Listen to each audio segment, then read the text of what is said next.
Hi,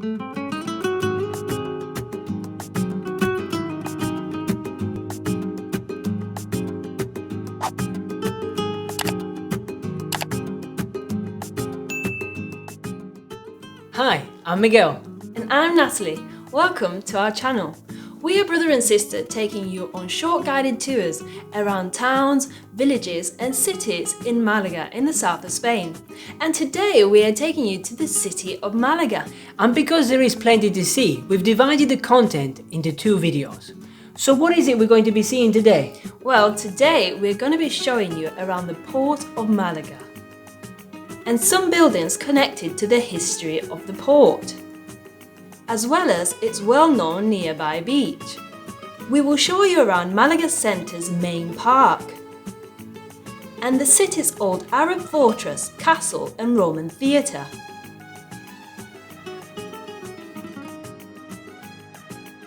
We will be finishing off at one of Malaga's most popular bodegas, not just a place for a gastronomical experience, but for a cultural one too. Right, let's get going then. Come on.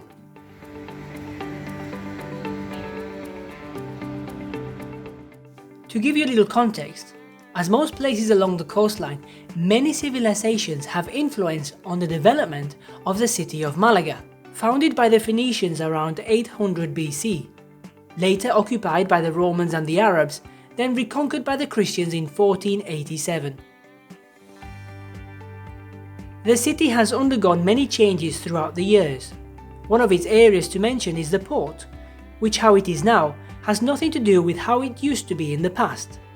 You see, at one point in history, the sea level used to reach the customs building, which we will show you later. But due to an important amount of ground gained to the sea around 130 years ago, Malaga has the port it boasts of today.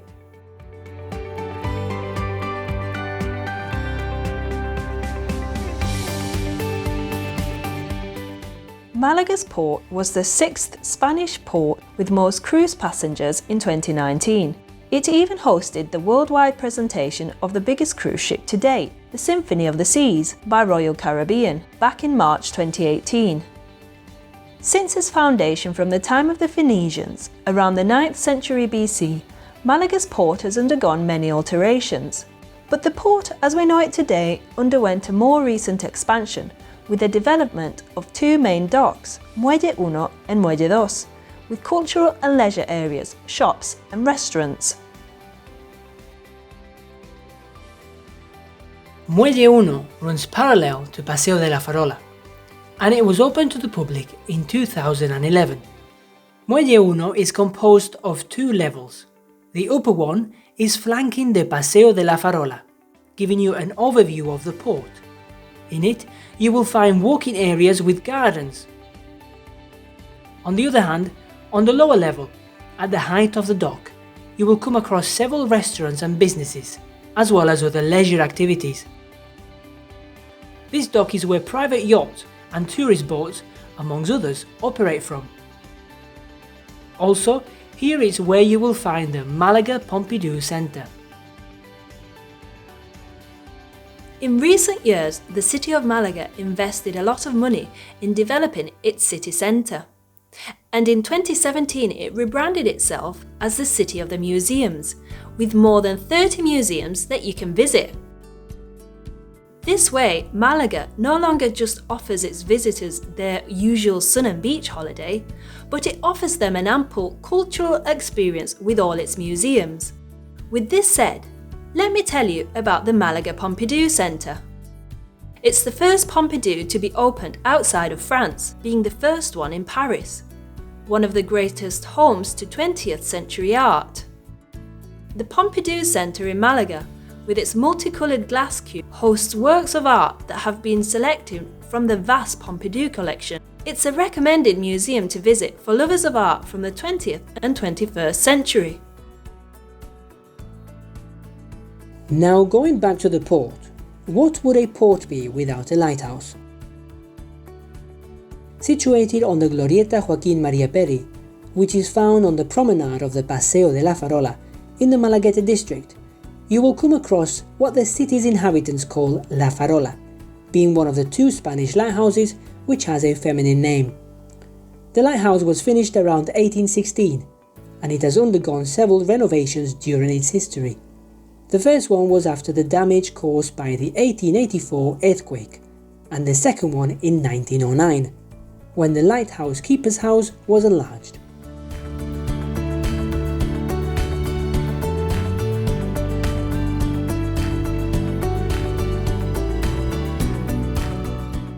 Open to the public in 2011, the Muelle 2, El Palmeral de las Sorpresas, is a pedestrian strolling area with a palm tree section and a pergola that runs parallel to the dock.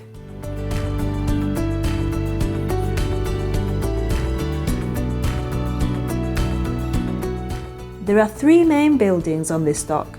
One of them is a sea station for luxury cruises, and the other 2 are destined for a cultural and an educational use. It also has several cafes and restaurants.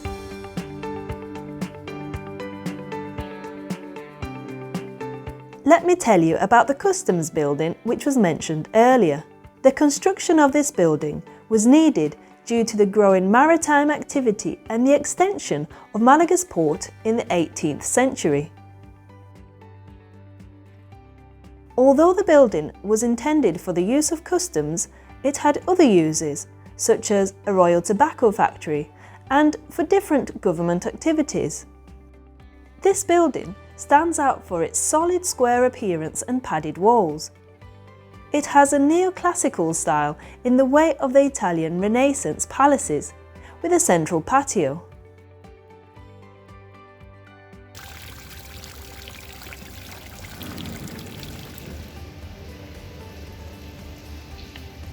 It is one of the most important buildings of the city of Malaga, inaugurated in 2016 officially as a Museum of Malaga. The building hosts a fine arts exhibition and an archaeological exhibition.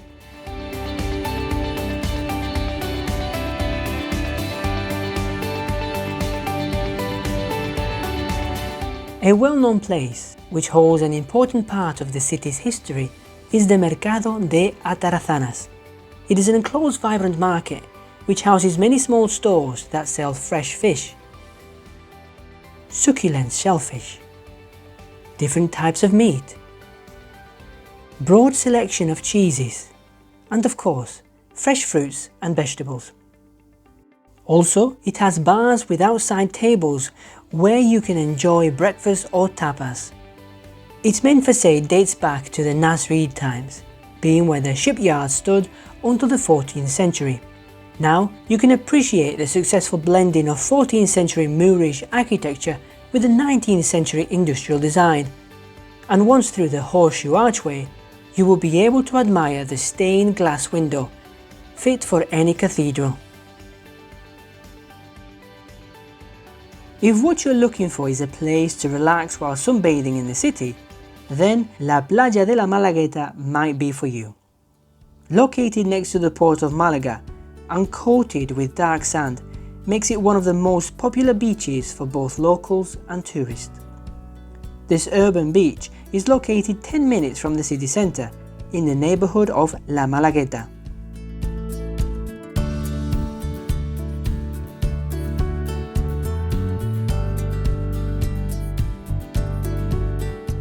Another place to unwind at, in one of the greenest areas of the city, is at El Parque de la Alameda, located parallel to the port. Developed at the beginning of the 20th century on ground gained from the sea, as mentioned already.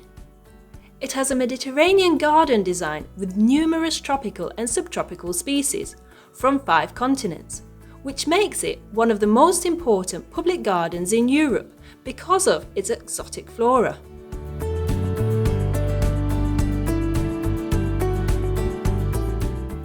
The park also displays corners with a romantic style and regional details, like benches decorated with Sevillian tiles, or different sculptures representing important Malagueñan figures. In the centre of the park, there is a municipal auditorium known as Eduardo Ocon, where during the course of the year, different music festivals and cultural acts take place.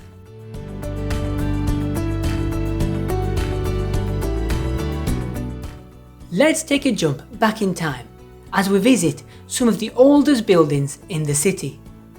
But before we do that, let me show you an amazing spot here in Malaga, where you can observe Roman, Arab and neoclassical architecture within a few yards of each other.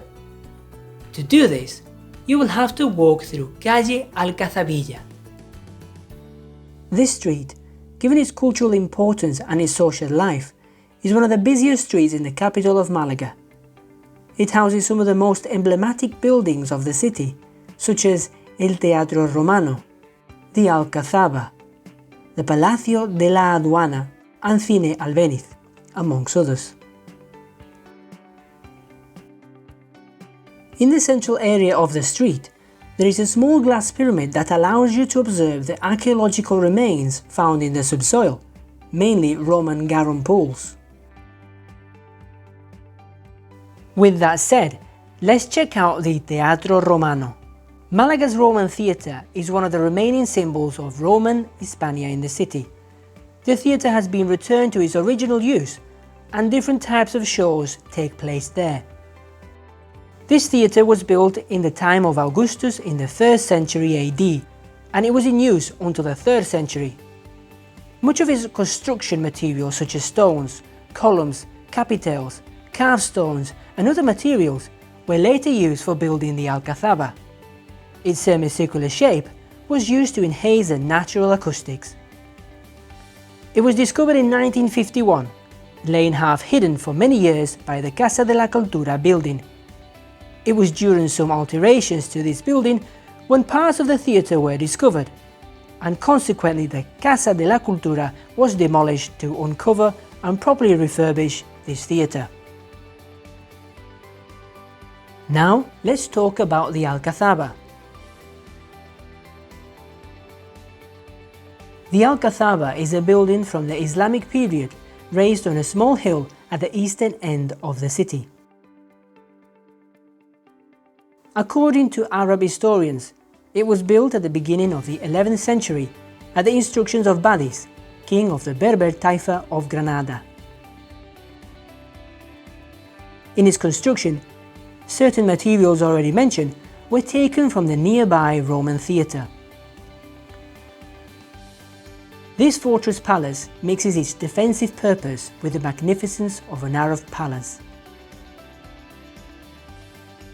Inside the walls, it is arranged around rectangular patios with the different gardens and pools.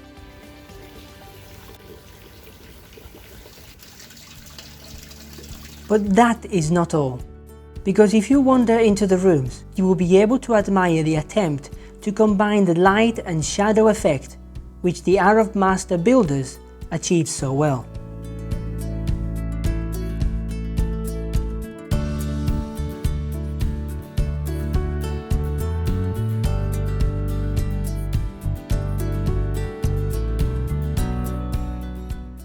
With a Phoenician and an Arabic influence in its name, there's Gibralfaro, Lighthouse Mount, a mount of 130 meters of height, on which since the Phoenicians' lighthouse enclosure, there has been different fortified buildings. Today we have what we know as El Castillo de Gibralfaro, from the time of the Moors. The most visible parts of the castle are the solid ramparts that rise above the trees of the mount. It was during the reign of the Nasrid king Yusuf I in the 14th century that he turned the place into a fortress and erected a double wall, one that connects to the Alcazaba and the other that allows you to walk around the whole perimeter of the fortress.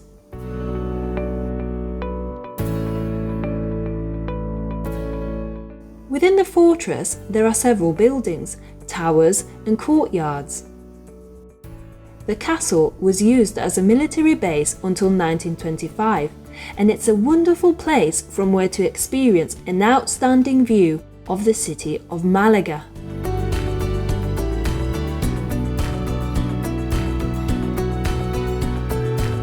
One of Malaga's old traditional bodegas and of renowned popularity is El Pimpi, established in 1971 in an 18th century mansion in the heart of the historical surroundings of the city. The bodega is divided into different rooms and patios.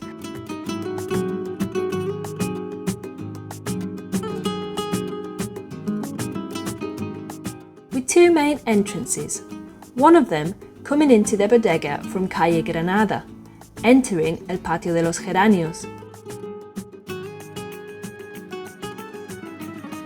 and the other one coming in from Calle Alcazabilla.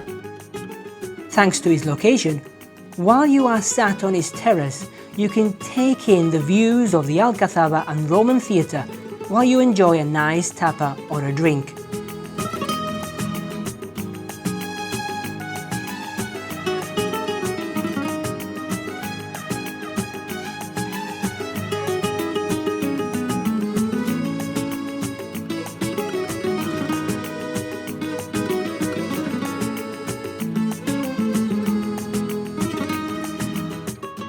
At the heart of El Pimpi is the barrel hall, filled with wine barrels with messages from past and present personalities from the world of art and culture, who have visited the bodega since it first opened.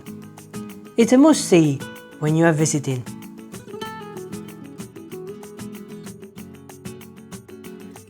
Well, that's the end of part 1 for Malaga. Thank you for watching, and we hope you've enjoyed it. If you have, please don't forget to share, like and subscribe. Until next video. Take care!